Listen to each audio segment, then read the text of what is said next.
अस्सलाम वालेकुम दोस्तों, कैसे हैं दोस्तों। डेटा कम्युनिकेशन और नेटवर्क्स की एक नई वीडियो में मैं सब लोगों को खुश आमदीद कहता हूँ। तो दोस्तों, आज की वीडियो के अंदर हम सबसे इम्पोर्टेंट टॉपिक यानी application of computer networks and data communication को कवर करने जा रहे हैं, जिसके अंदर हम देखेंगे कि हमारे जो कंप्यूटर नेटवर्क्स हैं और डेटा कम्युनिकेशन है उनकी कहाँ एप्लीकेशन हैं। As we know, computer networks and data communication is vast and evolving field. तो जैसा कि आप लोगों को पता ही है, कंप्यूटर नेटवर्क्स और डाटा कम्युनिकेशन वक्त के साथ साथ ना बढ़ती जा रही है बल्कि इवॉल्व होती जा रही है। It not only involve network engineers and technician but also every field of human life, that is business managers, computer programmers, system designer, office managers and users and citizens. तो माजी की तरह हमारे जो डेटा कम्युनिकेशन और networks हैं वो सिर्फ नेटवर्क इंजीनियर्स और टेक्नीशियंस तक लिमिट नहीं रहे, बल्कि हर ह्यूमन लाइफ की तमाम फील्ड जहाँ हमारे नेटवर्क्स और कंप्यूटर यूज़ हो रहे हैं या कंप्यूटर डिवाइसेस यूज़ हो रही हैं, तो वहाँ हमारे जो वो सारे डेटा कम्युनिकेशन और नेटवर्क्स इन्वॉल्व करते हैं, जैसे कि बिजनेस मैनेजर हो गया, कंप्यूटर प्रोग्रामर हो गया, सिस्टम डिज़ाइनर, ऑफिस मैनेजर और एंड यूज़र और सिटीजन। ये सारे डेटा कम्युनिकेशन और नेटवर्क्स के बगैर आजकल सर्वाइव करना इनका बहुत मुश्किल है, स्पेशली इस कम्पिटिटिव बिजनेस एनवायरनमेंट में। Computers are incorporated into every field. Computers जो हैं वो तकरीबन हर फील्ड में इस्तेमाल हो रहे हैं, ठीक है।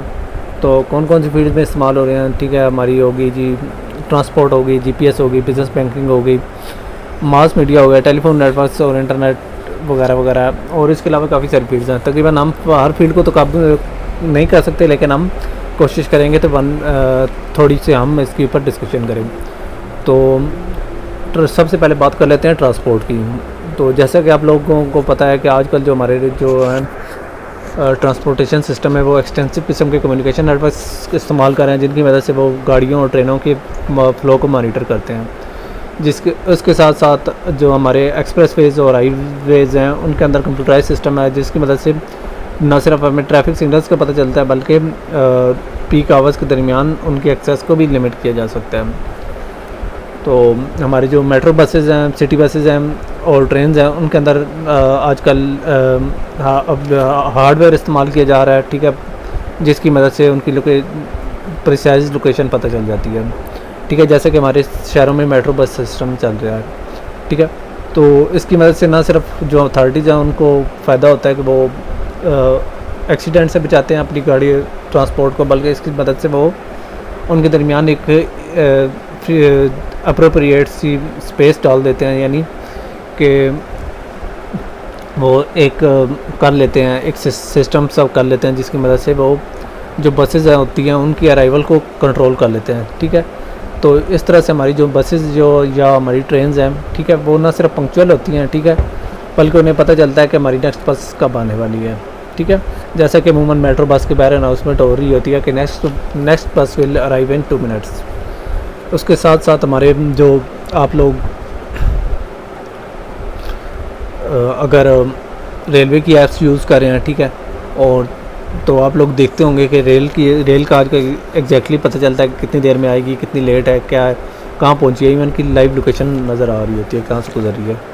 उसके साथ साथ हमारी जो जहाज़ हैं, ठीक है, अगर आप ऑनलाइन एविएशंस की साइट्स देखें तो उनके ऊपर उनका तमाम डाटा होता है कि कौन सा जहाज़ कहाँ से गुजर रहा है। तो इस तरह से हमारे जो कंप्यूटर नेटवर्क्स और डेटा कम्युनिकेशन है उसने हमारी ज़िंदगी आसान की है। उसके अलावा जो एप्लीकेशन है वो है जीपीएस सिस्टम की है, ठीक है। तो जियो पोजिशनिंग सिस्टम, ठीक है। तो इसकी मदद से हम लोग अमूमन जो लोग जीपीएस वगैरह यूज़ कर रहे हैं या गूगल मैप्स वगैरह यूज़ कर रहे हैं, तो वो आप लोग इसकी मदद से किसी जगह जाना हो तो उसकी लोकेशन डाल लेते हैं, तो उससे हमें ना सिर्फ डायरेक्शंस पता चल जाती हैं बल्कि हमें ट्रैफिक हॉटस्पॉट भी पता चल जाते हैं कि कहाँ रश है। तो इस तरह से हमें जो हमारा मैप है वो अल्टरनेट रूट भी बता देता है, ठीक है। तो यानी ये सारा पॉसिबल है जीपीएस की मदद से, ठीक है। तो इसकी मदद से हम अपनी कार्स को अनलॉक कर सकते हैं, ठीक है। और इसके अलावा जो हमारी बहुत सारी डिवाइसेस वगैरह हैं जो कि हमारे होम घरों में या ऑफिस वगैरह में अनलॉक हो जाती हैं, ठीक है। इसके अलावा हमें पार्किंग का पता चल जाता है कि हमारी गाड़ी पार्किंग में कहाँ खड़ी है, और हमें ये भी पता चल जाता है अगर हमने गाड़ी पार्क करनी है तो कहाँ हमें जगह मिल जाएगी। इसके अलावा जो एप्लीकेशंस है डेटा कम्युनिकेशन और नेटवर्क्स की, वो है बिज़नेस और बैंकिंग में, ठीक है। तो जैसा कि आप लोगों को पता है कि बिज़नेस जो है वो अपने आर्डर्स को अपने जो अपने पार्ट्स हैं और इन्वेंट्री को डिमांड के हिसाब से करते हैं, ऑर्डर करते हैं। तो ये सारा पॉसिबल है डाटा कम्युनिकेशन और नेटवर्क्स की मदद से कि वो बताते हैं कि आपकी इन्वेंट्री में क्या कुछ रह गया, ठीक है। उसके अलावा आजकल इस तरह है कि जो हमारे कस्टमर्स हैं, ठीक है, वो इस तरह कर लेते हैं कि अपने प्रोडक्ट्स वगैरह को ख़ुद डिज़ाइन कर सकते हैं, ठीक है। अपनी डिज़ाइन स्पेसिफिकेशन इलेक्ट्रॉनिकली बता के, यानी बगैर पेपर के बता के अपनी डिवाइसेस या अपनी प्रोडक्ट्स वगैरह डिज़ाइन कर सकते हैं, ठीक है। तो इस तरह से लोगों को भी एक फ्रीडम मिल जाती है, ठीक है। तो उसके साथ साथ हमारे जो ऑनलाइन रिटेल स्टोर्स हैं वो हमें ट्रैक कर रहे होते हैं कि जी हम क्या कुछ सर्च कर रहे हैं या हम क्या कुछ परचेज़ कर रहे हैं, ठीक है। तो हमारे पैटर्न्स देख के वो हमें कुछ रिकमेंडेशंस करते हैं, यानी उसी तरह की प्रोडक्ट्स की, शायद वो सस्ती भी हों या उससे ज़्यादा यूज़फुल हैं, ठीक है। तो उसके साथ साथ हमें वो कुछ नोटिफिकेशन वगैरह के भी उनके अंदर सिस्टम है जिसकी मदद से वो हमें पता चलता है कि जो हम प्रोडक्ट देख रहे हैं वो कब अवेलेबल होगी, ठीक है। तो इसके अलावा हमारे जो ATMs वगैरह हैं, ठीक है, तो उसकी मदद से ATM में आजकल फिंगरप्रिंट की मदद से हम इस तरह कर लेते हैं कि अपने पैसे वगैरह निकाल सकते हैं या अपनी ट्रांजैक्शंस वगैरह निकाल कर सकते हैं। बैंकिंग का ऑनलाइन सा आजकल ऐप्स आ चुके हैं जिनकी मदद से ऑनलाइन बैंकिंग, मोबाइल बैंकिंग, ये सारा कुछ पॉसिबल हुआ है। तो वो पॉसिबल हुआ है डाटा कम्युनिकेशन और नेटवर्क्स की मदद से। तो इसके अलावा आजकल इनके अंदर बड़ी ज़बरदस्त इंटेलिजेंस सिस्टम आ गए हैं जिसके अंदर से आपकी जो फ्रॉड जो ट्रांजैक्शंस है वो भी काफ़ी हद तक कम हो चुकी हैं, ठीक है। उसके अलावा जो हमारा मास मीडिया है जिसमें हमारे टेलीविज़न वगैरह सारा कुछ आ रहे हैं, ठीक है। तो ये सारे भी आजकल इसके अंदर भी डाटा कम्युनिकेशन और नेटवर्क यूज़ हो रहे हैं, ठीक है। तो जैसा कि आप लोग देख रहे हैं कि टीवी नेटवर्क्स जो हमारे हैं वो बहुत ज़्यादा बढ़ रहे हैं, ठीक है। तो इसके अंदर हमारी बहुत ज़्यादा प्रोग्रामिंग इन्वॉल्व है, पे पर व्यूज़ ऑप्शन है, वीडियो रिकॉर्डिंग है, ठीक है, और हमारी डिजिटल टेलीविज़न है, म्यूज़िक है, मल्टी मेगाबिट कनेक्टिविटी है, ठीक है, इंटरनेट के साथ। यानी ये सारा कुछ पॉसिबल किसकी मदद से हुआ है, वो हुआ है डाटा कम्युनिकेशन और नेटवर्क्स की मदद से। उसके बाद हमारे आ जाते हैं टेलीफोन नेटवर्क्स और इंटरनेट, ठीक है। तो जैसा कि आप लोगों को टेलीफोन सिस्टम जो सबसे पुरानी और सबसे एक्सटेंसिव कम्युनिकेटिंग डिवाइसेस का एक नेटवर्क था, ठीक है। तो आजकल वो इस तरह हो रहा है कि वो कंप्यूटर नेटवर्क्स की तरफ शिफ्ट हो रहा है या कंप्यूटर नेटवर्क्स की तरफ कन्वर्ट हो रहा है। तो जो हमारे मोबाइल नेटवर्क्स हैं उनके अंदर आजकल कंप्यूटर्स का बहुत ज़्यादा इस्तेमाल होना शुरू हो गया है, ठीक है। तो जो हमारे टेलीफोन नेटवर्क्स हैं पहले तो वो सिर्फ आवाज़ देते थे, आजकल वो इंटरनेट भी देते हैं, टेलीविज़न भी वो सिर्फ एक सिंगल कनेक्शन के ऊपर देते हैं, ठीक है।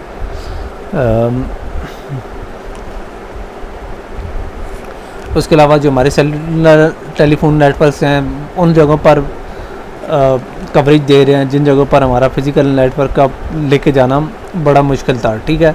जैसे कि हमारे आप लोग आपका नॉर्थ अमेरिकन हो गया, ठीक है, पूरा कंटिनेंट वो हो गया, ठीक है।